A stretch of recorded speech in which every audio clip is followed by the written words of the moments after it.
నిత్యం అంటే పొద్దున్న లేచిన దగ్గర నుంచి భగవంతుని స్మరణలో ఉండాలా? అసలు ఎవరిని స్మరించుకోవాలి? ఏ రకంగా స్టార్ట్ చేయాలి డే అనేది? చూడండి, ఒక రోజు మనకు వచ్చింది అంటే అది భగవంతుడి యొక్క కృప వల్లే కదండి. అవును. ఈరోజు మనకి ఈ జన్మ వచ్చింది అని అంటే స్వామిని స్మరించాలి. హరి హరి హరి హరి అని అంటా మనం. హరి అష్టకము అని అంటాం అనమాట. హరినామస్మరణతో ప్రారంభం చేయాలి రోజు అని చెప్తారు. భగవంతుడికి, మన ఆచార్యులకి, గురువులకి అందరికీ ఒకసారి నమస్కారం చేసుకోవాలి. పృథ్వీని నమస్కరించాలి. ఎందుకంటే ఆవిడ మన జనని.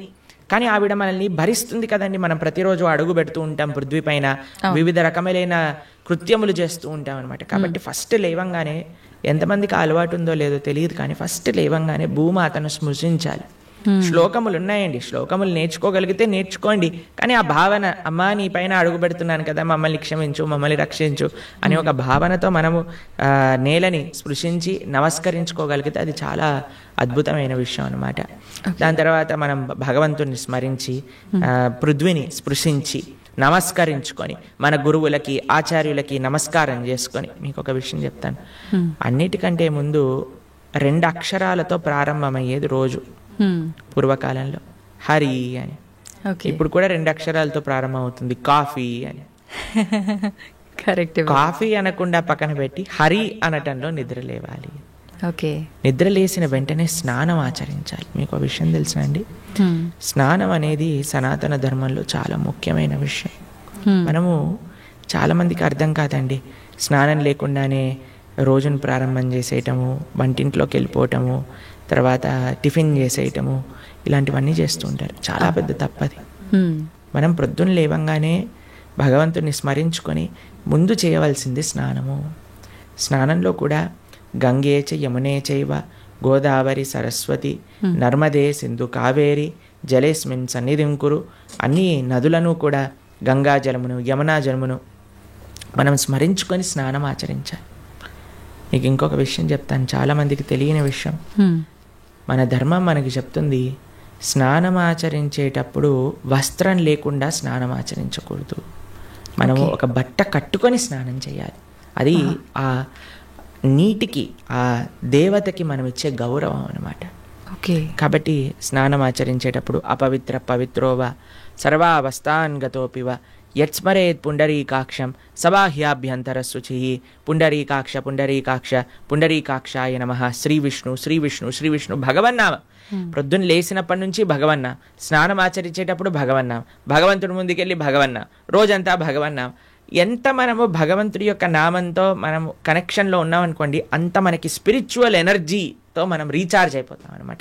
మనకు ఆ స్ట్రెంగ్త్ వస్తుంది. మన రోజులో ఉండే ఆ ఒడిదుడుకులు అన్నీ ఉంటాయి కదండి, వాటన్నిటిని ఎదుర్కొనే ఒక శక్తి మనకి భగవన్నామస్మరణతో వస్తుందన్నమాట.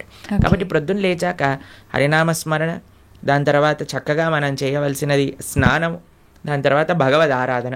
ఇవి చేసేసుకున్నాం అనుకోండి, మనం ప్రొద్దున లేవంగానే ఫోన్కి ఛార్జింగ్ పెట్టేస్తాం కదా, అలా మన శరీరం ఛార్జ్ అయిపోతుంది ఇవి చేసేసుకున్నా. దాని తర్వాత రోజులో ఉండే మన కార్యక్రమాలన్నీ కూడా మనం చేసుకుంటూ ఉండొచ్చు అనమాట. ఓకే. అయితే ప్రభుజీ, మనం ఆచరించే స్నానం ఎంతో ఇంపార్టెంట్ అని చెప్పి మీరు చెప్పారు. అది ఆచరించడం ఒక ఎత్తు అయితే సమయం కూడా ఇంపార్టెంట్ అని చెప్పి అంటుంటారు కదా ప్రభుజీ, ఏ టైంలో స్నానం ఆచరించాలి అని చెప్పి, అది ఎలా చూసుకోవాలి? మనము, మన శాస్త్రాలు చెప్తున్నాయి బ్రహ్మ ముహూర్తంలో నిద్ర లేవాలి అని.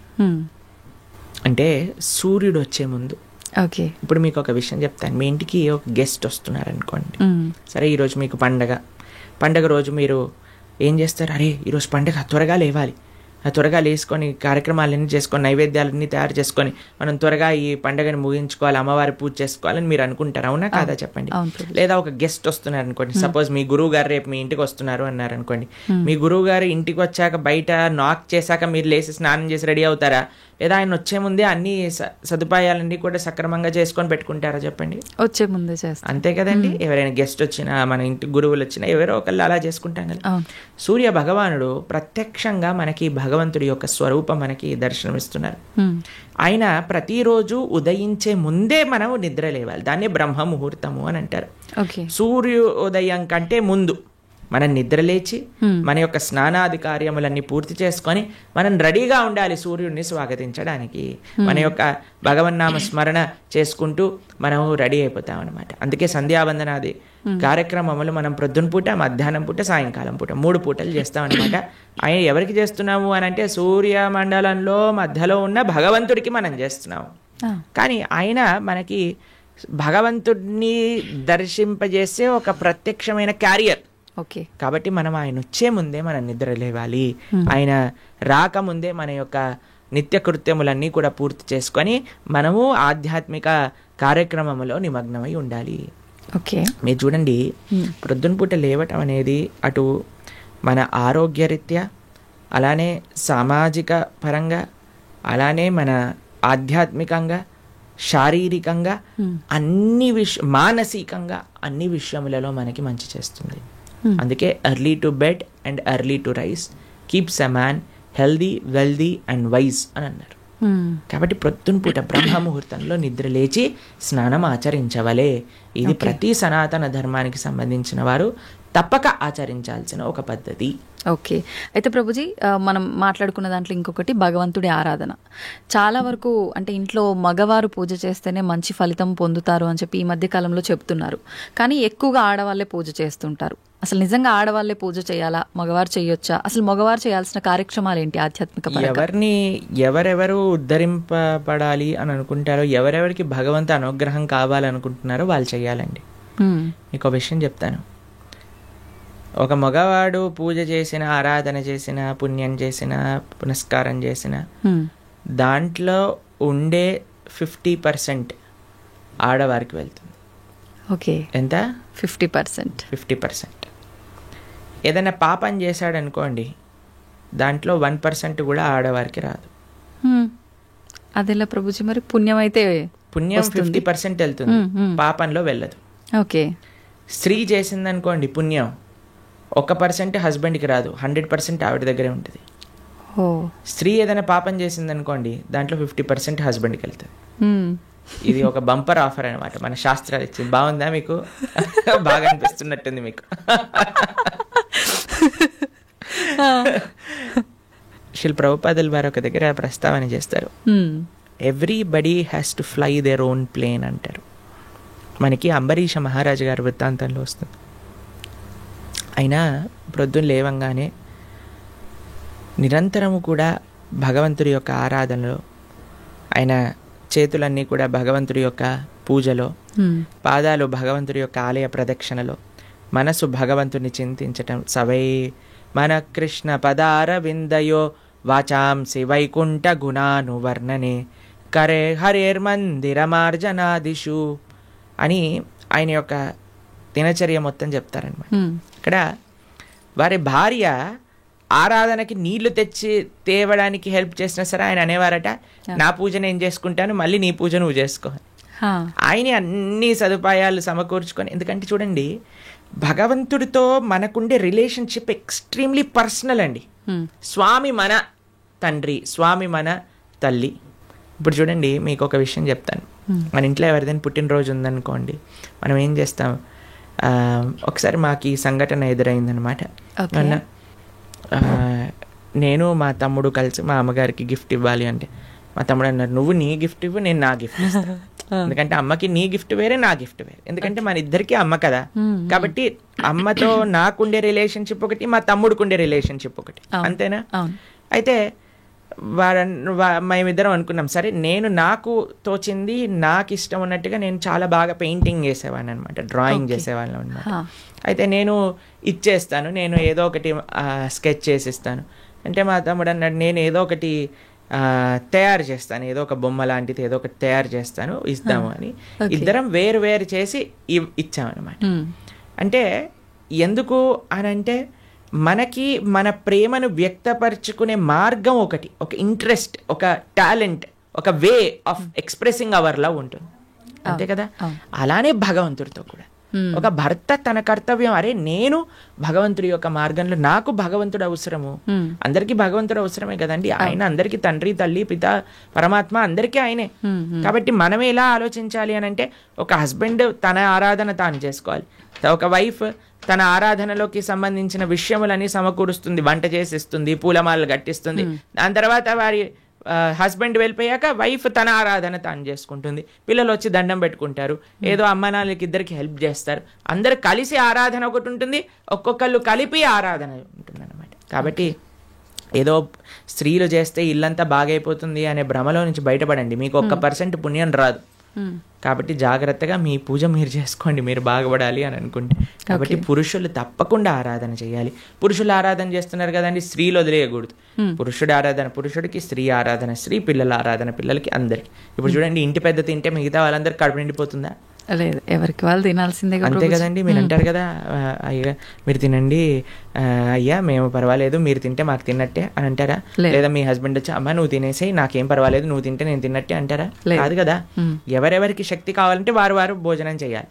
అలానే మనం కూడా మనకి శక్తి కావాలి, మనకి భగవంతుడి యొక్క కృప కావాలి అంటే మనం భోజనం చేస్తే ఎలా అయితే మనకి శక్తి వస్తుందో మనము ఆరాధన చేసుకుంటే అలా మనకి భగవంతుడి యొక్క కృప అనేది లభిస్తుంది. ఓకే ప్రభుజీ, చాలామంది ఏదైనా మంచి జరిగినా చెడు జరిగినా నా అదృష్టం బాగాలేదు, నా రాత ఇంతవరకే ఉంది, భగవంతుడు ఇలా రాశాడు అని చెప్పి అంటూ ఉంటారు. నిజంగా అంటే మన చేతిలో ఏముండదా, మనం చేసే పనులను బట్టి మన లైఫ్ని డిసైడ్ చేసుకోవడం? భగవంతుడు పుట్టినప్పుడే అవన్నీ డిసైడ్ చేసి ఇలా అని చెప్పి చూస్తాడా? మనకి ఒక సర్కమ్స్టెన్స్ ఇస్తాడండి భగవంతుడు. చాయిస్ ఎప్పుడు మన చేతుల్లోనే ఉంటుంది, మనం ఏం చేయాలి అని. ఫర్ ఎగ్జాంపుల్ మీకు ఒక విషయం చెప్తాను.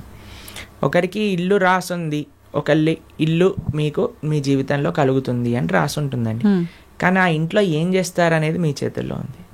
ఓకే, ఇల్లు వస్తుందనే వరకు మాత్రమే మన చేతుల్లో ఉంది. ఇంట్లో ఏం చేస్తాం, మనం ఒక చక్కటి పూజ చేసుకుంటామా, పునస్కారం చేసుకుంటామా, లేదా 10 మందిని పిలిచి మందు పోసి డాన్స్లు వేస్తామా అనేది మన చేతుల్లో ఉంది. మీరు కానీ మంచి ఆరాధన చేసుకున్నారనుకోండి, ఆ పుణ్యాన్ని బట్టి మీకు నెక్స్ట్ ఏమవుతుందో రాసింది. లేదు మనం తప్పు చేసామనుకోండి, ఆ తప్పు బట్టి నెక్స్ట్ కర్మ ఏర్పడుతుంది అనమాట. What is return is what you will get. మనకేం వస్తుంది అని, దాంతో మనం ఏం చేస్తాము అనేది రాసలేదు, అది మనకు వదిలేశాడు భగవంతుడు. మన విచక్షణతో మంచి మనస్సుతో మనం దాన్ని ఆచరణ చేయాలి.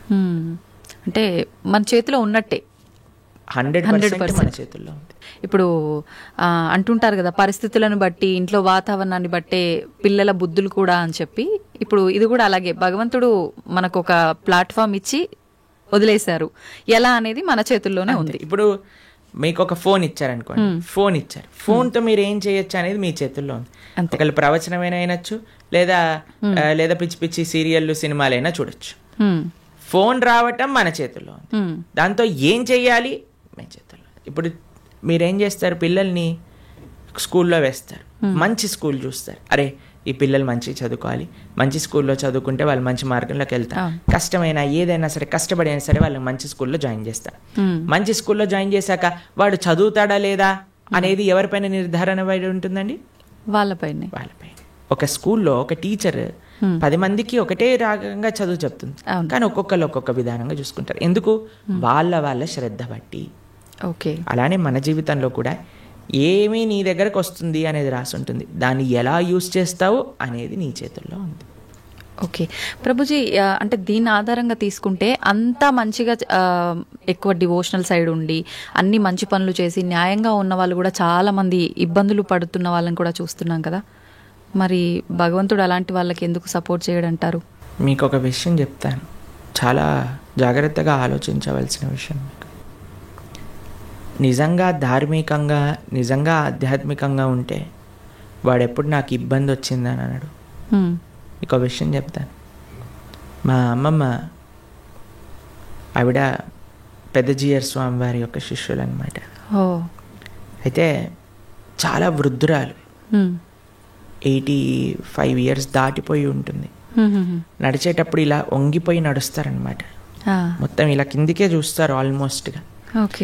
చాలా ఆరోగ్యం అస్సలు బాగుండదు అనమాట. అయితే మాకు ఒకసారి ఫోన్ చేశారు. ఫోన్ చేశాక ఆవిడ రోజు ఒక 6-7 గంటలు భగవన్ నామ స్మరణ చేస్తారు, విష్ణు సహస్రనామం రోజు 2 పూటలు చదువుకుంటారు, గీతా పారాయణ చేస్తారు, అన్నీ చేస్తారు. ఒకసారి నాకు ఫోన్ చేశారు, ఆ అమ్మమ్మ యొక్క ఆరోగ్యం అస్సలు బాగాలేదు, ఫోన్ చేసి ఆవిడ యొక్క ఆరోగ్యం బాగా అవ్వాలి, భగవంతుడికి ప్రార్థన చేస్తున్నానని చెప్పు అని అన్నారనమాట. అస్సలు అంటే అస్సలు బాగాలేదండి ఆరోగ్యం. అప్పుడు మేము ఫోన్ చేసాం. ఫోన్ చేసి మీకోసం ప్రార్థన చేస్తామండి, మీ ఆరోగ్యం బాగా అవ్వాలి అని అంటే ఆవిడ అన్నారు, ఆరోగ్యం కోసం ప్రార్థన చేయాల్సిన అవసరం